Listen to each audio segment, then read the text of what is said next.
त्या दिवशी आदिलशहाचा दरबार भरला होता. त्या दरबाराचे वैभव डोळे दिपवून टाकणारे होते. सरदार, मनसबदार अगदी एकूण एक आले होते. फक्त दरबारातील एकूण वातावरण चिंतेने ग्रस्त झाल्यासारखे दिसत होते. अखेर दरबारात बडी बेगम आली. तेवढ्यात एका सेवकाने चौतऱ्यासमोरील खालच्या जमिनीवर एक तिपाई आणून ठेवली, तर दुसऱ्या सेवकाने सोन्याचा वर्क लावलेला विडा असलेले एक सोन्याचे तबक त्या तिपाईवर आणून ठेवले. तेवढ्यात सिंहासनाच्या बरोबर विरुद्ध दिशेला तख्तपोस व भिंत यांना लागून जो सज्जा होता त्याला लावलेल्या चिकाच्या पडद्याआडून बडी बेगम करजली. आमच्या राज्यातील सुब्यांमागून सुबे व गडांमागून गड बळकवणाऱ्या त्या शिवाला पकडून हुजुरांपुढे पेश करायला जो मर्द तयार असेल त्याने त्या तबकातील पैजेचा विडा उचलावा. बोला, या दरबारातला कोणता वीर तो पैजेचा विडा उचलायला तयार आहे? शिवरायांच्याबद्दल लोकांमध्ये अफाट अफवा पसरल्या होत्या. त्यामुळे त्यांच्या वाटेला जाणे म्हणजे आपणहून मृत्यूला आमंत्रण देणे असे बहुतांश सरदारांना वाटत ते आपापसात केवळ कुजबूज लागले. दरबारातील सरदारात केवळ कुजबूज झाली असल्याची पाहून सज्जातून बडी बेगम गरजली. आज दरबारात केवळ नामर्द दिसत आहेत.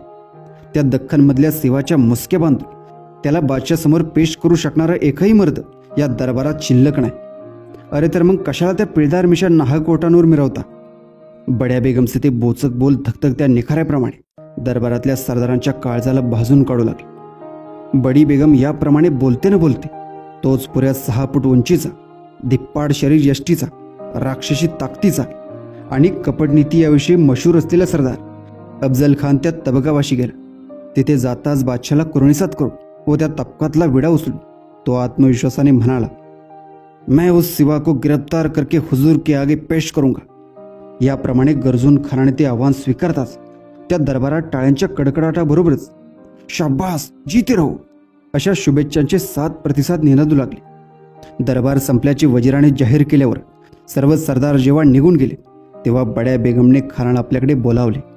खान त्याप्रमाणे जातात चिकाच्या पडद्याआडून ती त्याला म्हणाले, अफजल खान, त्या शिवाला शक्यतो जिवंतच पकडून इकडे आणा. पण तसं नाही जमलं तरी तुम्ही त्याचे मस्तक तरी आणाच आणा. आमची खरीखुरी भिस्त तुमच्यावर आहे. त्यानंतर आदिलशाही दरबारातून एकामागून एक अशी फरमाणी सुटू लागली आणि एकेका सरदारांची फौज विजापूर बाहेरच्या 8-10 मैलांच्या परिसरात तळ ठोकू लागली. जवळजवळ 30,000 सैन्य जमा झाले. त्यात कितीतरी पायदळ, कितीतरी घोडदळ, कितीतरी गजदळ, शिवाय उंट, खेचरे, तंबू, डेरी, शामियाने, तोफा, बंदुका, दारुगोळा, दानागोटा होता. शिवरायांची भेट झाली की क्षणात निकाल लागेल असं जरी अफजल खानाचं म्हणणं होतं तरीही कमी अधिक वेळ लागला तरी शिवाजी राजाला खात्रीने धरून किंवा मारून आणण्यासाठी बड्या बेगमने खानाला 2-2.5 वर्षांपुरती सामग्री घेऊन निघण्याची सूचना केली. अशा जय्यत तयारीनिशी आणि आपल्या सहाय्याला अंकुश खान, नाईकजी पांढरे, बाजी घोरपडे, अफजल खानाचा मुलगा फाजल खान आदी लढाई बहाद्दर सरदार घेऊन खान मोहिमेवर निघाला. वास्तविक शिवरायांकडे जाण्याचा जवळचा मार्ग होता. पण स्वतःला अभिमानानं बुच्चीकन व कुप्रशिकन म्हणून घेणाऱ्या अफजल खानाने तो मार्ग सोडून मुद्दाम तुळजापूरची वाट धरली. तो येत असल्याचे कळताच तुळजापूरचे गावकरी बायका पोरांना घेऊन वाट फुटेल तिकडे पळून गेले. मग तिथे पोहोचताच खानाने ते गाव जाळून बेचिराग केले आणि तुळजाभवानीच्या मंदिरात जाऊन देवळात गाय कापून देवीच्या मूर्तीला फोडून शतखंडित केले. तुळजापूर जाळले आणि भवानीला फोडले तरी अपेक्षेप्रमाणे शिवाजी राजा राजगडावरून इकडे आला नाही हे पाहून खान पंढरपुराकडे जाऊ लागला. तो आपल्याकडे येत असल्याचे कळताच गावकरी तर इतरत्र पळालेच, पण पुजाऱ्यांनीही विठ्ठल रखुमाईची मूर्ती लपवून स्वतः पळ काढला. त्यामुळे खान जेव्हा पंढरपुरात पोहोचला तेव्हा त्याच्या तावडीस फक्त पुंडलिक सापडला. पण हा देव नसून देवाचा केवळ बंदा आहे याचं हिंदू सैनिकांनी त्याला सांगितल्यामुळे त्याने मुख्य देवळाची मोडतोड केली आणि पुंडलिकाची मूर्ती चंद्रभागेत भिरकावून देण्याची आज्ञा केली. मुख्य देव विठ्ठल रखुमाई फोडायला न मिळाल्याचा राग त्याने पंढरपुरातल्या इतर बऱ्याच देवांवर व देवळांवर काढला आणि तिथून तो वाईस गेला. फार मोठ्या तयारीनिशी खान वाईला येऊन धडकल्याची बातमी राजगडावर पोहोचली. शिवरायांवर आलेल्या संकटामुळे जिजामातीचा जीव व्याकुळ झाला. वास्तविक शिवरायांचा जिच्यावर अतिशय जीव होता ती त्यांची थोरली राणी सईबाई हिचं नुकतंच निधन झालं होतं. सगळे नवरात्र सुतकात गेलं होतं आणि त्यांचं मन उदास बनलं होतं. तरीही आपल्या व स्वराज्याच्या चिंतेने व्याकुळ झालेल्या मातेला ते म्हणाले, मासाहेब, आई जगदंबेची व तुमची कृपा असताना आणि जीवा जीव देणारे शेकडो सहकारी मावळे पाठीशी उभे असताना आमच्यावर एकच काय, पण असे अनेक खान जरी चालून आले तरी आम्हाच त्याचे भय वाटणार नाही. ज्याने आमच्या तीर्थरूपांची मोठ्या उत्साहाने विजापुरातील भर रस्त्याने दिवसात धिंड काढली आणि आमचे दादा संभाजीराजे हे आदिलशहातर्फे कर्नाटकातील कणकगिरीच्या किल्ल्याला वेढा घालून लढत असताना शत्रूंच्या हाती सापडले, तेव्हा त्यांच्या मदतीला धावून न जाता मुद्दाम त्यांना बळी दिले. त्या खानाला आम्ही सुखासुखी परत जाऊ देणार नाही. मात्र मैदानात त्याच्या प्रचंड सैन्याशी मुकाबला करण्या एवढे सैन्यबळ आपल्यापाशी नसल्याने आणि जावळीतील प्रतापगड आता मोरपंत पिंगळे यांनी पूर्ण केला असल्याने आम्ही त्या अडचणीच्या गडावर जातो आणि भेटीसाठी खानाला तिथे बोलवून त्याचा योग्य तो समाचार घेतो. छोट्या शंभूराजांसह तुम्ही इथेच राहा. आपले फिरंगोजी तुमचे रक्षण करतील.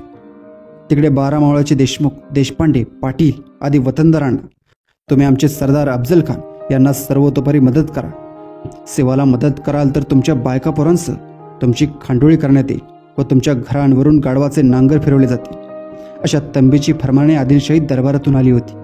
पण त्या शाही फरमानांना भीक न घालता प्रत्येक वतनदाराने आपापल्या लहान मोठ्या फौज फाट्यांसह राजगडाची वाट धरली होती. राजगडावर गेल्यावर मराठी मर्दांनी त्यांना आलेल्या शाही फरमानांची सामूहिक होळी केली व प्राणपणाला लावून स्वराज्याचे रक्षण करण्याची बेलओटीवर हात ठेवून आण वाहिली.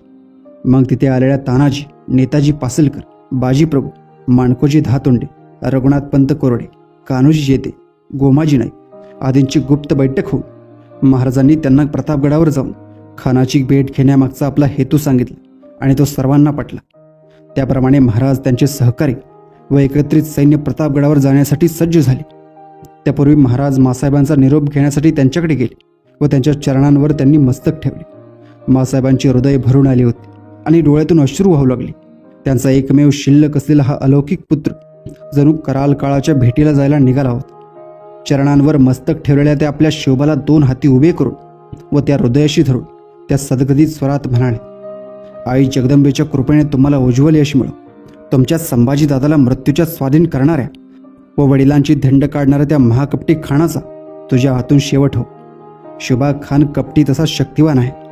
अंगोअंगी भेटीचा प्रसंग आलाच तर बुद्धीने व सावधगिरीने वाग. उजव्या हाताने मासाहेबांचे अश्रू पुसून व त्याच वेळी स्वतःच्या डोळ्यांतून बाहेर आलेले अश्रू आपल्या डाव्या हाताने बाजूला सारीत महाराज म्हणाले, मासाहेब, काहीही करून खान माझ्या भेटीला प्रतापगडाच्या पायथ्याशी येईल असेच आम्ही करू व त्याच्या भेटीला सही सलामतपणे बाहेर पडू. तरी परंतु जरी काही विपरीत घडलेच तर स्वराज्याच्या रक्षणासाठी मन वज्राचे करा आणि बाल शंभूराजांना गादीवर बसवून त्यांच्या वतीने तुम्ही राज्य चालवा. हे मी माझ्या सर्व सहकाऱ्यांना सांगून ठेवलेच आहे. यानंतर मासाहेबांनी त्यांना निरोपाचा आशीर्वाद दिल्यावर व हाती दहीसाखर ठेवल्यावर महाराज प्रतापगडाच्या वाटेने दौडू लागले.